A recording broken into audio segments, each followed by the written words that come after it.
क्या बंगाल में सच में की गई 100 सीटों की लूट? अगर 100 सीटों की लूट ना होती तो क्या टीएमसी की सरकार बन जाती? ममता बनर्जी को कैसे मिला राहुल गांधी का साथ? ममता बनर्जी की बात पर कैसे अखिलेश यादव ने मोहर लगा दी? दोस्तों, अब इस बात में कोई शक विस्वा नहीं कि बीजेपी ने न केवल प्रचंड बहुमत के साथ सरकार बना ली है, बल्कि टीएमसी 81 यानी कि 81 पर आ रुकी। शायद बहुत कम लोगों ने ही सोचा होगा कि टीएमसी 3 डिजिट भी पार नहीं कर पाएगी। टीएमसी 81 पर आकर रुकी है। 81 सीटें टीएमसी को मिली और बीजेपी को मिली है 206 सीटें। लेकिन जब बीजेपी की सेलिब्रेशन पर बीजेपी की नई सरकार कैसी होगी, मुख्यमंत्री कौन बनेगा, इसको लेकर बात हो रही है, तभी अचानक वही सवाल फिर खड़े हो गए हैं जो हमेशा हर चुनाव में अब एक रिवायत सी हो गई है। लेकिन इस बार ये सवाल नहीं, ये एक दावा है। दोस्तों, ममता बनर्जी ने सीधा दावा कर दिया है कि 1, 2, 10, 20, 40, 50 नहीं, सीधा 100 सीटें, जी हाँ, 100 सीटों की लूट हुई है। और ये लूट प्रधानमंत्री ने की है, यानी कि अमित शाह ने की है, चुनाव आयोग ने की है, और ये सब कुछ केंद्रीय सुरक्षा बलों के रहते उनके अंतर्गत हुआ है। न केवल ये दावा ममता बनर्जी ने किया, बल्कि इस दावे पर मुहर लगाई है राहुल गांधी और अखिलेश यादव ने। या फिर कह सकते हैं कि ममता बनर्जी को मिला है राहुल गांधी का साथ। दोस्तों, जब भवानीपुर से कॉन्स्टिट्यूंसी को लेकर खबर आई कि ममता बनर्जी चुनाव हार गई हैं, तो ममता बनर्जी तमतमाते हुए बाहर निकली। उन्होंने बहुत ही गंभीर आरोप लगाए कि उनके साथ मारपीट की गई, उनको लात मारी गई, और उसके बाद उन्होंने जो आरोप लगाए वो सीधे प्रधानमंत्री गृह मंत्री पर थे। दरअसल टीएमसी सुप्रीमो ममता बनर्जी ने कहा कि सेंट्रल फोर्सेस, प्रधानमंत्री और गृह मंत्री ने जो कुछ भी किया वो टोटली इलीगल है, अवैध है, गलत है, क्योंकि यहां पर करीब 100 सीटों की लूट हुई है। ममता बनर्जी खुद अपनी भवानीपुर सीट हार गई और उन्होंने ये कहा कि न केवल भवानीपुर में लूट हुई, बल्कि पूरे के पूरे पश्चिम बंगाल में 100 सीटों की लूट हुई है। मतलब ममता बनर्जी ये कह रही है कि 100 सीटें उनकी पार्टी से बीजेपी ने छीन ली है। अगर ऐसा नहीं होता तो 81 का आंकड़ा होता और पासा जो है वो पलट गया होता, टीएमसी सरकार बना रही होती।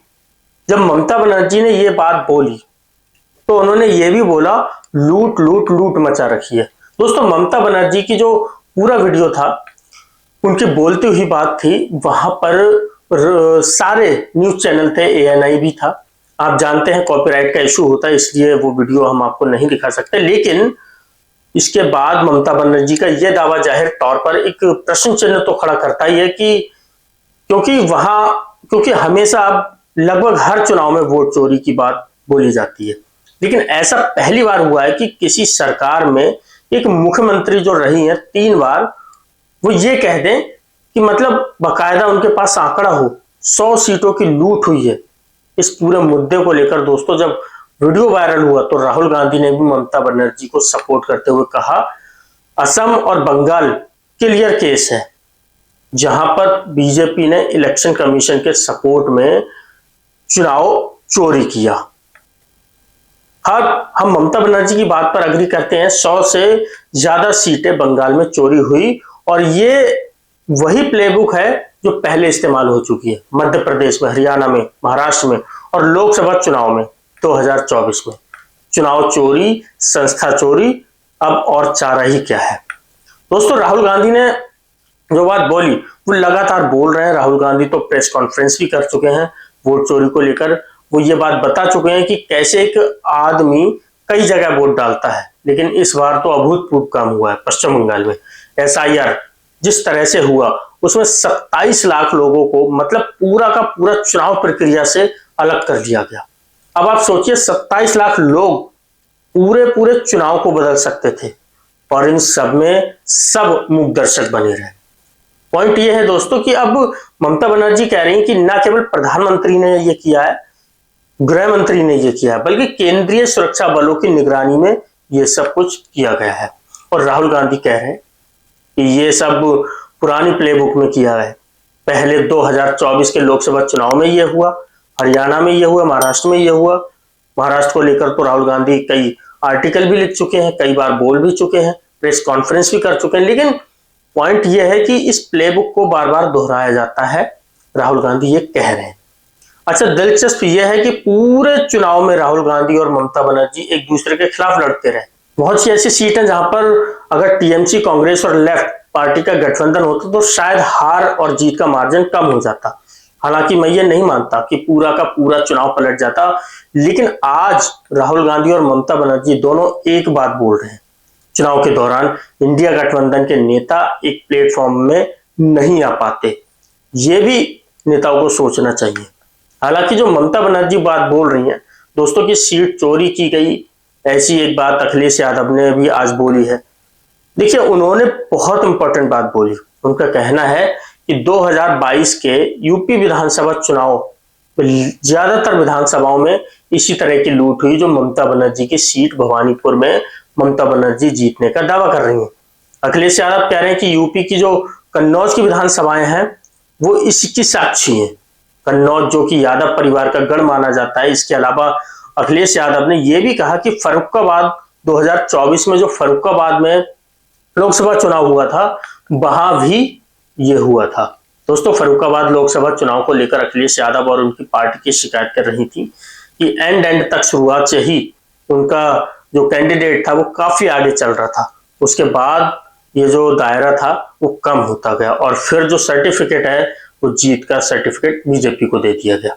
अखिलेश यादव की पार्टी का दावा था कि कैंडिडेट उनका जीता था, लेकिन यहाँ पर घपलेबाजी हुई और जो वो दावे जो लगातार बोलते आए हैं अखिलेश यादव, तो ये भी बोल चुके हैं कि चुनाव आयोग मर चुका है, कफन की जरूरत हो तो हम उड़ा देंगे। अखिलेश यादव तो खुलेआम बोलते हैं चुनाव आयोग के लिए, लेकिन ये एक बहुत चिंता की बात है दोस्तों। हर चुनाव में एक टेंडेंसी बन गई है, हर चुनाव में। चलिए मान सकते हैं कि कांग्रेस पार्टी अपनी हार नहीं पचा पाती, राहुल गांधी मेहनत नहीं करते, यही बोला जाता है ना कि राहुल गांधी मेहनत नहीं करते, उसके बाद हार का टिकरा ईवीएम पर फोड़ देते हैं। लेकिन यहां तो ममता बनर्जी वो बात बोल रही हैं और बाकायदा उनके पास आंकड़े हैं 100 सीटों का। आज ममता बनर्जी प्रेस कॉन्फ्रेंस भी करने वाली है, नजर रखिएगा उस प्रेस कॉन्फ्रेंस पर। वो प्रेस कॉन्फ्रेंस में मैं आपको अपने चैनल में भी दिखाऊंगा। ममता बनर्जी इस प्रेस कॉन्फ्रेंस में बड़े खुलासे करने वाली हैं। अगर वो 100 सीटों का दावा कर रही हैं तो हो सकता है कि उनके पास सीटों की जानकारी हो व्यवस्थित तौर पर कि इस सीट में यहाँ वोटिंग धीमी हुई, इस सीट में यहाँ वोटिंग धीमी हुई, और ये कल से लगातार चल रहा है। ममता बनर्जी तमतमाते हुए भवानीपुर में काउंटिंग जब स्लो होने लगी वहां पहुंच गई। 1 घंटे के लिए काउंटिंग रुकवा दी गई वहां पर। तो ये शिकायत टीएमसी कल से कर रही है कि काउंटिंग स्लो हो रही है, काउंटिंग स्लो हो रही है। ऐसी बहुतायत सीटें थी जहां पर 4 राउंड की काउंटिंग, 5 राउंड की काउंटिंग हुई थी। आधा दिन निकल चुका था, 3:30-4 बजे के आसपास सोशल मीडिया पर वायरल होने लगा। और आप सोचिए कि जहां 20 राउंड की काउंटिंग होनी है, 22 राउंड की काउंटिंग होनी है, वहां 20%, 23%, 30% काउंटिंग हुई। आधा दिन निकल चुका, काउंटिंग इतनी स्लो चल रही थी। हालांकि सब सीटों में ऐसा नहीं था, कई सीटों में तो नतीजे भी आ गए थे, 1-2 सीट में। और दोस्तों कई जगह तो 90% काउंटिंग भी हो चुकी थी। लेकिन कई सीटें ऐसी थी, तो क्या ममता बनर्जी आज सबूतों के साथ वो सारे दस्तावेज पेश करेंगी, वो बातें पेश करेंगी, वो दावे पेश करेंगी जो अभी उन्होंने 100 सीट, केवल 100 सीटों के आकलन पर लगाए हैं। दोस्तों, भारत की चुनाव प्रणाली पर यह बहुत बड़ा प्रश्न चिन्ह है कि हर चुनाव में कोई ना कोई पार्टी इस तरह की धांधली के आरोप लगाती है, इस तरह की वोट चोरी के आरोप लगाती है। और अलग अलग पैटर्न हो गया है। पहले कहा जाता था मशीन में गड़बड़ है, फिर कहा गया कि पूरी की पूरी वोटर लिस्ट ही बदल देते हैं, लोगों के नाम हटा देते हैं, नए लोगों को ऐड कर देते हैं। एक आदमी 2-2, 3-3 जगह वोट देता है। एक आदमी पहले दिल्ली में वोट देता है, फिर बिहार में देता है, उसके बाद एसआईआर आ गया। एसआईआर ने तो सभी कुछ बदल दिया। अब देखिए एसआईआर ने जो बंगाल में किया, मतलब वो तो उस पर तो किताबें लिखी जाएंगी। मैं आपको बता रहा हूं, आज से 20-25 साल बाद ये जो कुछ भी बंगाल में हुआ है ना, आप इसको डॉक्यूमेंटेड हिस्ट्री का हिस्सा होते हुए देखेंगे। लोग किताबें लिखेंगे उस पर। और अब ये कहा जा रहा है कि एक नई व्यवस्था हो गई जिसमें काउंटिंग सेंटर में चोरी की जाती है। आप इस मुद्दे पर कैसे देखते हैं कमेंट बॉक्स में जरूर बताइएगा। चैनल को सब्सक्राइब कीजिएगा। जय हिंद।